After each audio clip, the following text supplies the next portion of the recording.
যখনই ধন সম্পদের প্রয়োজন হবে চারটি সূরা একসাথে পাঠ করবেন, গায়বী ধন সম্পদ আল্লাহ পাক আপনাকে দান করবেন। অবাক করা একটি হাদিস, রাসূল সাল্লাল্লাহু আলাইহি ওয়াসাল্লাম আমাদের জন্য চমৎকার ভাবে এই হাদিসটি বর্ণনা করেছেন। আনাস ইবনে মালিক রাদিয়াল্লাহু তাআলা আনহু হাদিসটা বর্ণনা করেছেন, তিরমিজি শরীফের 2895 নম্বর হাদিস।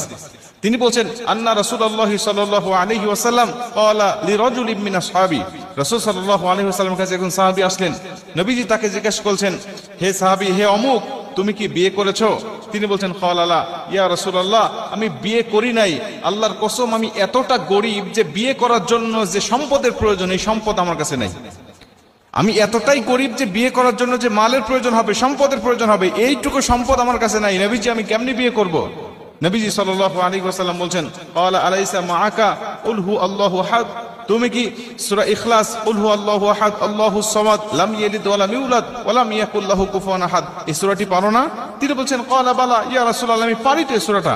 নবীজি বলছেন, ক্বালা আলাইসা মাআকা ইযা জাআ নাসরুল্লাহি ওয়াল ফাত, তুমি কি সূরা নাসর ইযা জাআ নাসরুল্লাহি ওয়াল ফাত ওয়া রাআইতান নাসা ইয়াদখুলুনা ফি দীনিল্লাহি আফওয়াজা ফাসাব্বিহ বিহামদি রাব্বিকা ওয়াস্তাগফির ইন্নাহু কানা তাওয়াবা, এই সূরাটি তুমি পারো না?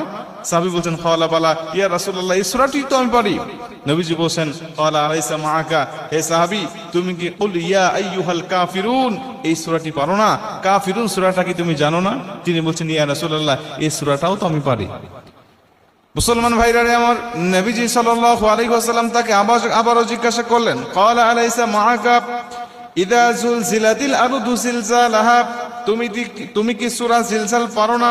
সাহাবী বলেন, ক্বালা বালা ইয়া রাসূলুল্লাহ, সূরা জিলজাল তো আমার মুখস্থ আছে, প্রত্যেকটা সূরা আমি পারি। যে চারটি সূরার কথা আপনি বললেন, নবীজি বলছেন এই চারটি সূরা তুমি পাঠ করো আর তুমি বিয়ে করে নাও। নবী দুবার বললেন, তুমি যদি এই চারটি সূরা নিয়মিত পাঠ করতে পারো, আমার আল্লাহ পাক তোমাকে গায়বী রুজির ব্যবস্থা করে দিবেন। তুমি যদি চারটি সূরা একসাথে পাঠ করতে পারো, আমি নবীজি বলছি, তুমি বিয়ে করছো, বিয়ে করতে ভয় পাচ্ছ না, ভয়ের প্রয়োজন হবে না। আমার আল্লাহ তোমাকে গায়বী রুজির ব্যবস্থা করবে, গায়বী তোমাকে সাহায্য দান করবে।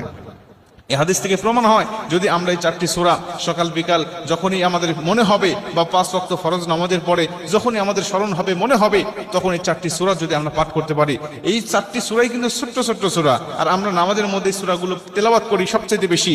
এই সূরাগুলো কিন্তু আমাদের অধিকাংশ মানুষের মুখস্থ রয়েছে। এই চারটি সূরা যদি একত্রিত পাঠ করতে পারি, বা যখনই স্মরণ হবে, আমরা সিরিয়াল মেনটেন করে সূরা জিলজাল আগে পাঠ করলাম, এরপরে সূরা কাফিরুন পাঠ করলাম, এরপরে সূরা নাসর পাঠ করলাম, এরপরে সূরা ইখলাস পাঠ করলাম। অথবা হাদিসের যে ধারায় বর্ণনা হয়েছে, হাদিসে নবীজি আগে বলছেন সূরা ইখলাসের কথা, আমি আগে সূরা ইখলাস পাঠ করলাম, এরপরে নবী বললেন সূরা নাসরের কথা, নাসর পাঠ করলাম।